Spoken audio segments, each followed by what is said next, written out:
Today's meeting takes place at a time of several major wars. In my testimony, I will refer to four. The Ukraine War, which started in 2014 with the violent overthrow of Ukraine's President Viktor Yanukovych. The Israel-Palestine War, which has flared repeatedly since 1967. The Syrian War, which began in 2011. And the Sahel Wars, which began in 2012 in Mali and have now spread throughout the Sahel. These wars may seem intractable, but they are not. Indeed, I would suggest that all four wars could be ended quickly by agreement within the UN Security Council. One reason is that major wars must be fed from the outside, both with external finances and armaments. The UN Security Council could agree to choke off these awful wars by withholding external finance and armaments. This would require an agreement among the major powers. The other reason why these wars can end quickly is that they result from economic and political factors that can be addressed through diplomacy rather than through war. By addressing the underlying political and economic factors, the Security Council can establish conditions for peace and sustainable development. Let me consider each of the four wars in turn briefly. The war in Ukraine has two main political causes. The first is the attempt by NATO to expand to Ukraine despite the timely and repeated objections by Russia. Russia considers NATO presence in Ukraine as a significant threat to Russia's security. The second political cause is the East-West ethnic division in Ukraine, partly along linguistic and partly along religious lines. Following the overthrow of President Yanukovych in 2014, ethnic Russian regions broke away from the post-coup government and appealed for protection and autonomy. The Minsk II agreement, endorsed by this Council in Resolution 2202, called for regional autonomy to be incorporated in Ukraine's constitution, but the agreement was never implemented by Ukraine, despite the UN Security Council backing. The economic cause of the war results from the fact that Ukraine's economy faces both west to the European Union and east to Russia, Central Asia, and East Asia. When the EU tried to negotiate a free trade agreement with Ukraine, Russia expressed alarm that its own trade and investments in Ukraine would be undermined unless a three-way agreement was reached among the EU, Russia, and Ukraine to ensure that Ukrainian-Russian trade and investment would be sustained alongside EU-Ukrainian trade. This is a well-known event in trade negotiations. Unfortunately, the EU was apparently not prepared to negotiate with Russia over such a three-way arrangement, and the competing East-West orientation of Ukraine's economy was never resolved. This Council could end the Ukraine war quickly by addressing its underlying political and economic causes. On the political front, the P5 countries should agree to extend a security guarantee to Ukraine while also agreeing that NATO will not expand to Ukraine, thereby addressing Russia's concerns over NATO enlargement. The Council should also work to achieve a lasting governance solution regarding Ukraine's ethnic divisions. On the economic side, there are two considerations, one in policy and the other in finance. On policy, Ukraine's strong economic interest is to join the European Union while also maintaining open trade and financial relations with Russia and the rest of Eurasia.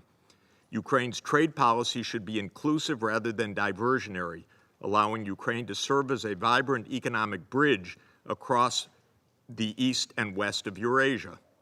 On the financing side, Ukraine will need funding for reconstruction and for new physical infrastructure such as fast rail, renewable energy, 5G, and port modernization. As I described below, I recommend that the Security Council establish a new peace and development fund to help mobilize the financing to help Ukraine and other war zones to turn away from war towards recovery and long-term sustainable development. Consider in a similar way the war in Israel and Palestine. Here, too, the war could be ended quickly by the Council enforcing the many UN Security Council resolutions made over several decades calling for a return to the 1967 borders, an end of Israel's settlement activities in the occupied territories, and the two-state solution, including in UN Security Council's resolutions 242, 338, 1397, 1515, and 2334.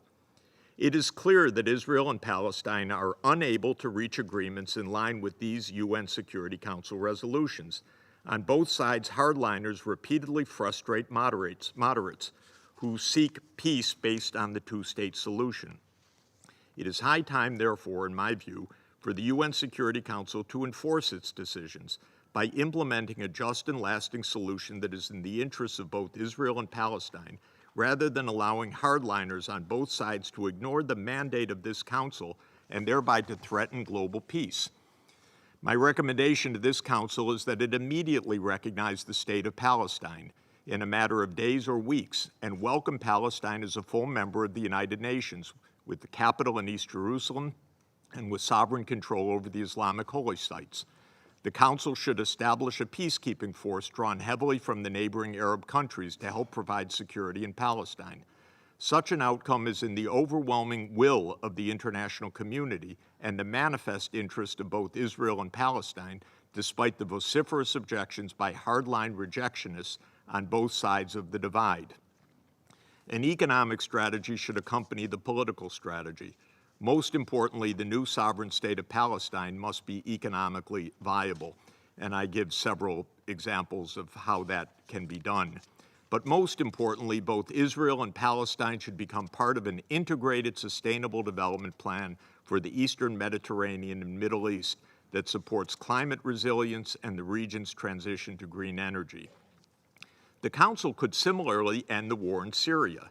The Syrian war broke out in 2011 when several regional powers and the United States joined forces to topple the government of Syrian President Bashar al-Assad. This deeply misguided regime change operation failed, but it triggered a prolonged war with enormous bloodshed and destruction, including of ancient cultural heritage sites.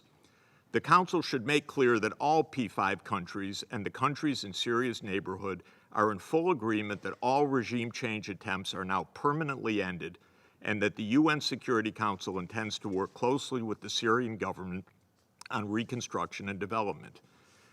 On the economic side, Syria's best hope is to become closely integrated into the Eastern Mediterranean and Middle East region, especially through the construction of physical infrastructure connecting Syria with Turkey, the Middle East, and the Mediterranean nations.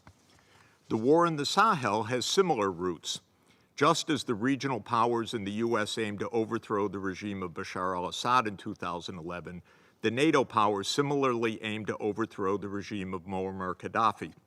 In pursuing this aim, they grossly exceeded the mandate of UN Security Council Resolution 1973, which had authorized the protection of Libya's civilian population, but certainly not authorized a NATO-led regime change. The violent overthrow of the Libyan government quickly spilled over to the impoverished countries of the Sahel. Poverty alone made these Sahelian countries highly vulnerable to the influx of armaments and militias. The result has been ongoing violence and multiple coups, gravely undermining the possibility of economic improvement. The countries of the Sahel form a natural aggregation for regional economic investment in infrastructure. The entire region urgently needs investments in electrification, digital access, water and sanitation, and road and rail transport, as well as in social services, notably education and healthcare. As the Sahel is among the poorest regions of the world, if not the poorest, the governments are utterly unable to finance the needed investments. Here too, and perhaps more than in any other region, the Sahel needs external funding to make the transition from war to peace and from extreme poverty to sustainable development. All P5 members, and indeed the whole world, have suffered adverse consequences from the continuation of these wars. All countries are paying a price in terms of financial burdens, economic instability, risks of terrorism, and risks of wider war. The Security Council is in a position to take decisive actions to end the wars precisely because it is clear that the interests of all UN Security Council members, and notably all of the P5 countries, is to bring these long-standing wars to an end before they escalate into even more dangerous conflicts. The Security Council is vested with considerable powers by the UN Charter when it has the resolve of its members. It can introduce peacekeepers and even armies if necessary. It can impose economic sanctions on countries that do not comply with UN Security Council resolutions. It can provide security guarantees to nations. It can make referrals to the International Criminal Court to stop war crimes. In short, the Council is certainly able to enforce its resolutions if it chooses to do so. For the sake of global peace, let the Council now choose to end these wars. The UN Security Council can also bolster its toolkit by engaging in economic peace building alongside the more usual decisions on borders, peacekeepers, sanctions, and the like. I've mentioned already several times the idea of creating a new peace and development fund that the UN Security Council could deploy to create positive dynamics for sustainable development and to work with other investors such as the World Bank, the IMF, the regional development banks such as the NDB, and others to co-invest in peacemaking. I would recommend 3 guideposts for such a fund. First, it would be funded by the major powers by transferring a part of their military outlays to global peacemaking.